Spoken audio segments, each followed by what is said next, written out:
Good evening everybody. आज जो topic अपने को स्टार्ट करना उसका नाम है वेक्टर्स। तो सबसे पहली चीज, फिजिकल क्वांटिटीज को दो पार्ट्स में डिवाइड किया गया। कौन कौन सी दो क्वांटिटीज हैं? पहली है स्केलर, दूसरी है वेक्टर। अब ये फिजिकल क्वांटिटी होता गया है, तो जो भी चीजें फिजिक्स में पढ़ते हैं फिजिकल क्वांटिटी, तो बोले बहुत अच्छी बात बता दी है, तो सबको पता। तो फिजिक्स में पढ़ते कौन सी क्वांटिटीज हैं? तो जो quantities which can be measured, जिसको अपन नाप सकते हो, वो सारी की सारी क्वांटिटीज कौन सी है? Physical quantities. यदि नाप नहीं सकते तो फिजिकल क्वांटिटी नहीं है। होती है नहीं होती है इसका कोई मतलब नहीं। नाप सकते हो तो फिजिकल क्वांटिटी, नहीं नाप सकते फिजिकल क्वांटिटी नहीं है। बताओ टेम्परेचर फिजिकल क्वांटिटी है क्या? उसका आंसर है हाँ, क्योंकि टेम्परेचर को नाप सकते हैं। डर लगता है, परीक्षा से डर लगता है, डर लगता है, डर एक क्वांटिटी है, फिजिकल क्वांटिटी है कि नहीं है? तो उसका आंसर नहीं है, क्योंकि नाप नहीं सकते कितना लगता है। तो जो क्वांटिटीज नाप सकते हैं वो फिजिक्स में आएगी, जो नहीं नाप सकते वो फिजिक्स में नहीं आएगी। अब जो क्वांटिटीज नाप सकते हैं तो उसमें दो बातें होंगी, या तो उसमें कोई डायरेक्शन बताने की जरूरत पड़ेगी। अगर डायरेक्शन बताने की जरूरत पड़ी तो उसको बोलेंगे वेक्टर है, और अगर डायरेक्शन बताने की जरूरत नहीं पड़ी तो उसको बोलेंगे स्केलर। अब यहाँ पे एक चीज ध्यान रखें, किताबों में क्या लिखा है? Those quantities which has direction are called vectors. जबकि ऐसा नहीं है, थोड़ा सा इसके अंदर डेफिनेशन में चेंज है। चेंज ये है कि those quantities which can be represented which requires direction is called vector. फिर से बोल रहा हूं, those quantities which require direction to represent them are called vectors. अब इसका मीनिंग क्या है? मतलब कि उस क्वांटिटी को बताने के लिए आपको डायरेक्शन चाहिए ही चाहिए, टाल नहीं सकते आपके बिना डायरेक्शन के बता दें। जैसे मान लें कि मैंने यहाँ से बोला है कि भाई इंदौर से भोपाल जाना, तो 200 किलोमीटर है। तो इंदौर से यदि भोपाल जाना 200 किलोमीटर है, तो किसी ने अगर मुझसे रास्ता पूछा तो क्या मुझे सिर्फ 200 किलोमीटर बोल के चुप हो जाना चाहिए, कि मुझे ये भी बताना चाहिए कि ईस्ट में जा, कि नॉर्थ ईस्ट में जा, कि साउथ वेस्ट में जा? तो उसका आंसर डायरेक्शन बताना जरूरी है। अगर डायरेक्शन बताना जरूरी है देन इट इज वेक्टर। नहीं है जरूरी तो स्केलर। जैसे डॉक्टर ने बोला कि रोज 5 किलोमीटर सुबह घूमने जाया करो, हेल्थ के लिए अच्छा रहता है, तो ये 5 किलोमीटर में डायरेक्शन थोड़ी बताता है डॉक्टर कि ईस्ट में जाया करो कि वेस्ट में जाया करो, कहीं भी चले जाओ। तो उस वक्त जो डिस्टेंस होगा वो क्या कहलाएगा? स्केलर कहलाएगा। तो डायरेक्शन की जरूरत हो तो क्या कहलाएगा? वेक्टर, और डायरेक्शन की जरूरत नहीं है तो क्या कहलाएगा? स्केलर्स। तो फिजिकल क्वांटिटीज की डेफिनेशन क्या है? Those quantities which are measurable, जिनको नाप सकते हैं। टेम्परेचर है, करंट है, ठीक है, ल्यूमिनस इंटेंसिटी, बहुत सारी क्वांटिटीज हैं, मास है। तो जिसको नाप सकते हैं वो फिजिकल क्वांटिटीज हैं। नाप सकते हैं तो उसमें हो सकता है उसको रिप्रेजेंट करने के लिए उसमें डायरेक्शन जरूरी हो तो वेक्टर्स है, नहीं जरूरी स्केलर्स। ठीक है, तो ये डेफिनेशंस बनेंगी इसकी। तो चलिए सबसे पहले अपन जो है वो फिजिकल क्वांटिटी की डेफिनेशन लिख लें, और उसके बाद जो है वो स्केलर्स और वेक्टर की भी डेफिनेशन लिख लें। ठीक है, शॉर्ट में लिखेंगे। पहली, फिजिकल क्वांटिटीज। फिजिकल क्वांटिटीज,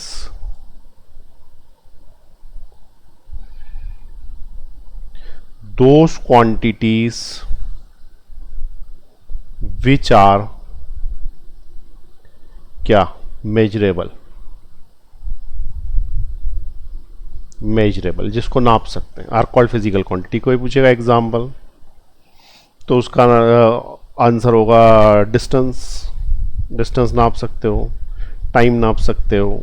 ठीक है, तो जो जो चीज़ें नाप सकते हो, घड़ी से नाप लेते टाइम। फिर उसके बाद वेक्टर्स की क्या डेफिनेशन है? Those quantities which required direction. ठीक है, लिखते जाएं, those quantities which requires direction to represent them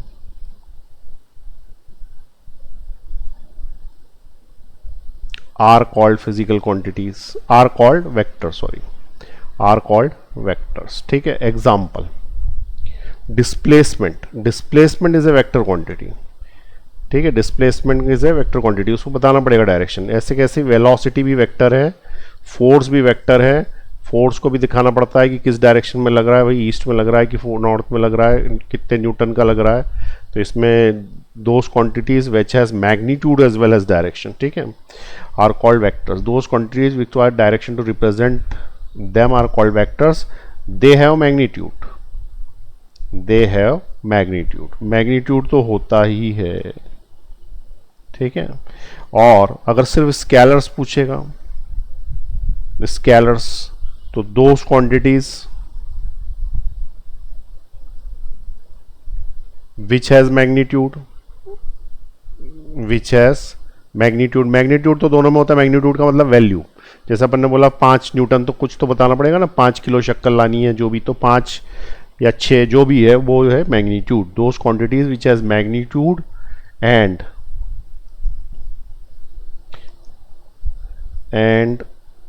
क्या,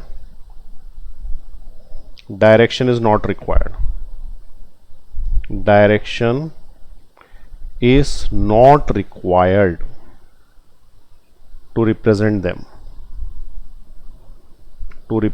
डायरेक्शन की जरूरत नहीं। जैसे टाइम में दिशा थोड़ी बताने की जरूरत पड़ती है, ठीक है, उसका डायरेक्शन फिक्स है, वो आगे की तरफ है, तो उसको डायरेक्शन बताने की जरूरत कहाँ पड़ रही, तो सबको पता है कि आगे की तरफ, ठीक है। तो जिसके डायरेक्शन फिक्स होते हैं उसमें डायरेक्शन होने के बावजूद भी वो स्केलर्स होती हैं, तो जैसे टाइम एग्जांपल है उसका, ठीक है। उसके बाद मास का भी कोई डायरेक्शन नहीं है, कितने किलो का ऑब्जेक्ट है तो उसका कोई डायरेक्शन नहीं। हाँ, वेट का जरूर डायरेक्शन है, वेट इज डाउनवर्ड्स, तो वेट स्केलर नहीं होगा, वेट वेक्टर हो जाएगा, ठीक है।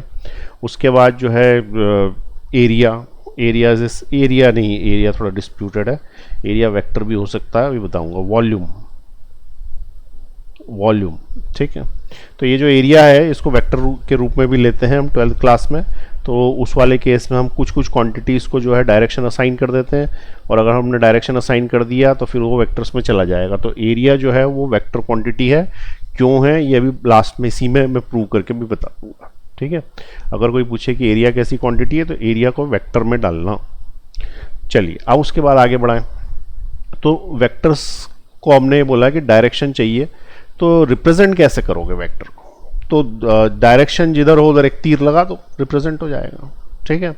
तो चलिए अपन बना देते हैं डायरेक्शन कैसे रिप्रेजेंट करेंगे इसको। तो how to represent a vector, ठीक है, that is representation of a vector quantity. तो बिल्कुल सिंपल सी बात है, representation is by an arrow. अब एरो में दो चीजें होती है, एक तो तीर आगे जो रहता है, जैसे भी मैंने बनाया ना एरो, तो एक तो ये तीर का निशान, दूसरे उसकी लंबाई। तो लंबाई जो रहती है ये इसकी लंबाई है मान लो, और आगे अपन ने जो है वो तीर का निशान ऐसे लगाया, तो ये जो तीर का निशान है ये डायरेक्शन दिखाएगा, ठीक है। दिस विल शो डायरेक्शन, और जो लंबाई है वो लंबाई रिप्रेजेंट करेगी मैग्नीट्यूड का मतलब होता है वैल्यू। जैसे एग्जांपल, 12 न्यूटन का फोर्स लगा साउथ की तरफ, तो हमने क्या बोला कि भाई ईस्ट वेस्ट नॉर्थ साउथ बना लो पहले, तो ये ईस्ट, ये वेस्ट, ये नॉर्थ और ये साउथ। तो उसने क्या बोला, 12 न्यूटन का लगा, 12 Newton is magnitude and south is direction. तो सबसे पहली चीज, 12 न्यूटन के लिए आपको 12 सेंटीमीटर की लाइन खींचनी पड़ेगी, तो ये 12 सेंटीमीटर की लाइन खींची मैंने। अब कोई बोलेगा कि भाई 12 सेंटीमीटर तो यहाँ पे बन ही नहीं पा रहा, ठीक है, 12 सेंटीमीटर नहीं बन पा रहा, तो कोई बात नहीं, 12 सेंटीमीटर के लिए स्केल बना लो, स्केल ले लो कि 12 सेंटीमीटर नहीं बन पा रहा, तो हम क्या बोलेंगे कि 12 सेंटीमीटर की जगह तुम 6 सेंटीमीटर की बना लो, तो 1 सेंटीमीटर विल रिप्रेजेंट 2 न्यूटन्स। हरी बात समझ में, जब तुम 6 सेंटीमीटर की बना पाओगे तो 6 centimetre will represent 12 Newton's. Scale ले लेते हैं ना अपन उसको, ठीक है। तो ये 6 सेंटीमीटर विल रिप्रेजेंट 12 न्यूटन्स। तो हम 6 की भी बना सकते हैं, हम 3 की भी बना सकते हैं। अगर किसी ने बोला कि भाई और छोटी जगह, तो हमने बोला हटाओ 3 सेंटीमीटर की बनाओ। 3 सेंटीमीटर की लाइन कितने न्यूटन है, 12 न्यूटन है, तो 1 सेंटीमीटर कितने के बराबर होगा, 4 न्यूटन के बराबर होगा। डिवाइड कर दिया, तो हमने क्या बोल दिया, स्केल ले ली भाई हमने, 1 सेंटीमीटर बराबर 4 न्यूटन। तो अपन जो है वो 3 सेंटीमीटर की ही बनाएंगे। तो मान लो कि अपन ने यहाँ से इसको मिटा देते हैं, 3 सेंटीमीटर की लाइन बनाते हैं, 1 2 3। अब ये 3 सेंटीमीटर की लाइन बनाई और किधर साइड इसका डायरेक्शन दिया, साउथ की तरफ, और यहाँ पे यहाँ से लिख दिया कि ये जो है ये है 12 newton and 1 centimetre is equal to 4 newton. तो this will show the direction, और सामने वाले को ये भी पता पड़ गया कि कितने न्यूटन का है। अब मान लो किसी ने बोला कि भाई इस डायरेक्शन तो साउथ ही है, ठीक है, डायरेक्शन साउथ ही है, लेकिन वो 6 न्यूटन का है, 6 न्यूटन का। अब 6 न्यूटन का तो सीधी बात है, जितना ये है इससे आधा ले लो आप, ठीक है, तो आधा ले लो। तो ये यहाँ पे इतनी बड़ी बनाई अपन ने, और हमने बोल दिया कि डायरेक्शन तो ये है, और यहाँ से यहाँ तक बोल दिया कि it is equal to 6 newton, ठीक है। और 6 न्यूटन होगा तो 1 centimetre is equal to 4 newton, वही चल रही है स्केल। तो स्केल छोटी चेंज करी, बस ये छोटी कर दी, तो ये 3 सेंटीमीटर की ले ली। ये वाली जो है वो कितने सेंटीमीटर की ली थी, 3 की, अब की बार 1.5 सेंटीमीटर की ले ली। तो 1.5 सेंटीमीटर कितने बराबर हो जाएगा, 4 into 1.5 that is equal to 6 centimetre. Clear है ये बात। तो डायरेक्शन रिप्रेजेंट करेंगे अपन एरो से। अगर उसने बोल दिया कि भाई टुवर्ड्स ईस्ट है, तो यूं करके ऐसी लाइन खींच देना, इधर साइड बना लेना। तो arrow represent the direction and arrow head represent the direction. Basically it is arrow head. Arrow head क्या बताता है, एरो हेड क्या बताता है, डायरेक्शन, दिशा बताता है, दिशा, ठीक है। और एरो की लेंथ क्या बताती है, एरो की लेंथ, एरो लेंथ क्या बताती है, उसका मैग्नीट्यूड। मैग्नीट्यूड का मतलब होता है उसकी वैल्यू, ठीक है। इसी वैल्यू को मॉडुलस भी बोलते हैं, और इसी वैल्यू को उसकी लेंथ भी बोलते हैं। ये सब एक ही चीज़ है, ठीक है। कोई मॉडुलस बोले या वैल्यू बोले या लंबाई बोले या मैग्नीट्यूड बोले, सब एक ही चीज़ है, और सबको एरो लेंथ से रिप्रेजेंट किया जाता है, ठीक है। तो ये समझ में आ गया how to represent a vector. तो हमने क्या बोला कि to represent a vector we need a line, we need arrow, and the arrow head represents the direction and the value is represented by the arrow length। चलिए इसको note कर लीजिए आप फटाफट, पॉज दबाएं, नीचे ले रहा हूं मैं, आगे बढ़ाते हैं। अब ये वेक्टर्स होते कितने प्रकार के, तरह तरह के हैं वेक्टर्स, ठीक है। तो इसके अंदर मैं शॉर्ट में समझाऊंगा, ठीक है। Types of vectors, types of vectors, कितने कितने प्रकार के वेक्टर्स, बहुत प्रकार के होते हैं, ठीक है। 1 2 4 दिखा देता हूं। सबसे पहले पैरेलल वेक्टर्स। पैरेलल वेक्टर्स का सिंपल सा मीनिंग है, एक वेक्टर दूसरे वेक्टर के पैरेलल है, बस ये है कि उसकी लंबाई कम ज़्यादा हो सकती है। तो वेक्टर ए ऐसे लिखते हैं वेक्टर को, वेक्टर बी, ठीक है। एक a vector is parallel to b vector, ठीक है। जो वेक्टर क्वांटिटीज होगी ना उसके सिर पे एरो लगाना, जैसे फोर्स वेक्टर है तो लगाना, मास वेक्टर नहीं है तो उसके ऊपर एरो नहीं लगेगा, ठीक है। तो ये वेक्टर ए और वेक्टर बी क्या है भैया, पैरेलल वेक्टर्स हो गए। अब किसी ने बोला पैरेलल है तो एंटी पैरेलल भी होते होंगे, हाँ तो होते हैं, ठीक है, एंटी पैरेलल। अब डेफिनेशन कोई पूछेगा तो मन से लिख देना उसमें, ठीक है ना, आप समझ जाना कि भैया anti parallel means direction opposite but are parallel. तो ये वाला जो है इसके अंदर हमने क्या किया, एक इधर बना दिया, एक एरो इधर बना दिया, एंटी पैरेलल हो गए। पैरेलल तो दिख रहे हैं पर अपोजिट डायरेक्शन से एज एंटी पैरेलल, ठीक है। फिर तीसरे नंबर पे सबसे इंपॉर्टेंट है इक्वल वेक्टर्स। इक्वल वेक्टर्स का डायरेक्शन भी सेम होगा और मैग्नीट्यूड भी सेम होगा। तो भैया ये डायरेक्शन, ठीक है, मैग्नीट्यूड और ये डायरेक्शन, और वो बोल रहा है कि बिल्कुल ऐसा का ऐसा। इसका मतलब क्या है, इसकी फोटोकॉपी, क्या चीज़, फोटोकॉपी, ऐसा का ऐसा बिल्कुल कुछ अंतर नहीं। तो उस वाले केस में कहलाएगा इक्वल वेक्टर्स। तो ये इसके नीचे बनाया बिल्कुल ऐसा का ऐसा, तो दे आर इक्वल वेक्टर्स। तो vector A and vector B are equal vectors. Vector A is equal to vector B.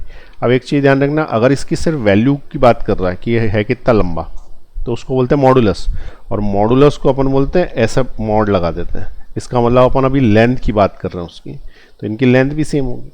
यहाँ पे लेंथ सेम होना जरूरी है क्या, तो बोला नहीं है साहब, लेंथ सेम नहीं भी होगी तो एंटी पैरेलल कहलाएगा। तो A is not equal to B. अगर सेम होगी तो भी चलेगा, ऐसा कोई जरूरी थोड़ी कि नहीं हो, हमेशा नहीं हो। ये अगर मान लो कि इसकी बराबर होती, ऐसी होती, तो भी तो एंटी पैरेलल ही कहलाता है ये वाला है, क्योंकि जितनी लंबाई इसकी है उतनी इसकी है, लेकिन अपोजिट है, तो ये भी एंटी पैरेलल कहलाता। तो ये वाला जो है पैरेलल वेक्टर्स भी है और इक्वल वेक्टर्स भी है, ठीक है। तो ऐसे कॉमन हो सकते हैं, ऐसे कोई जरूरी नहीं कि जो एक है वो दूसरा नहीं हो सकता। तो they are parallel as well as equal vectors, ठीक है। तो इक्वल वेक्टर्स की कंडीशन क्या है? Direction same, magnitude same. Clear हुई बात? क्या कंडीशन है? डायरेक्शन सेम, और दूसरी कंडीशन क्या है? And magnitude same, magnitude same. Anti parallel vectors में क्या होता भैया? अगर वो पूछता तो बोलते डायरेक्शन अपोजिट, डायरेक्शन अपोजिट। और मैग्नीट्यूड के बारे में पूछता तो हम बोलते सेम और अपोजिट, तो हमको नहीं पता। मैग्नीट्यूड सेम और डिफरेंट, ठीक है। सेम और डिफरेंट कुछ भी हो सकता है, ऐसे ऊपर वाले के लिए भी लिख लेना। ऊपर वाले के लिए डायरेक्शन सेम, मैग्नीट्यूड सेम और डिफरेंट, ठीक है। ऊपर वाले के लिए क्या हो जाएगा भैया? डायरेक्शन सेम, और अगर उसने पूछा मैग्नीट्यूड का क्या हुआ, तो मैग्नीट्यूड इक्वल और नॉट इक्वल, हमें नहीं पता, दोनों चलेंगे। क्लियर हुई बात? तो ये आपके टाइप ऑफ वेक्टर्स चल रहे हैं। और ऐसे बहुत सारे वेक्टर के टाइप हैं, और बढ़ाते हैं आगे, ठीक है। ये 3 लिख लिए, चलो नीचे ले रहा हूं मैं।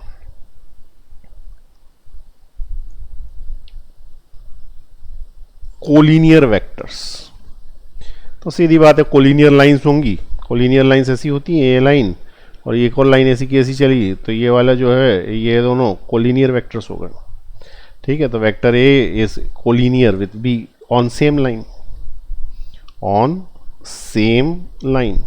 मैग्नीट्यूड सेम हो चलेगा, मैग्नीट्यूड अपोजिट हो तो भी चलेगा, अलग हो तो भी चलेगा। अब अगर मैग्नीट्यूड सेम होगा तो इक्वली हो जाएंगे, तो कि डायरेक्शन तो सेम है ही, ठीक है। उसके बाद next is very important, that is coplanar vector. Coplanar vector means on same plane.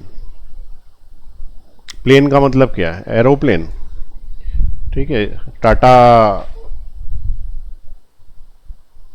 ने एयर इंडिया खरीद लिया तो वही एरोप्लेन क्या? बोल नहीं सर, प्लेन का मतलब होता है फ्लैट सरफेस, ठीक है, फ्लैट सरफेस।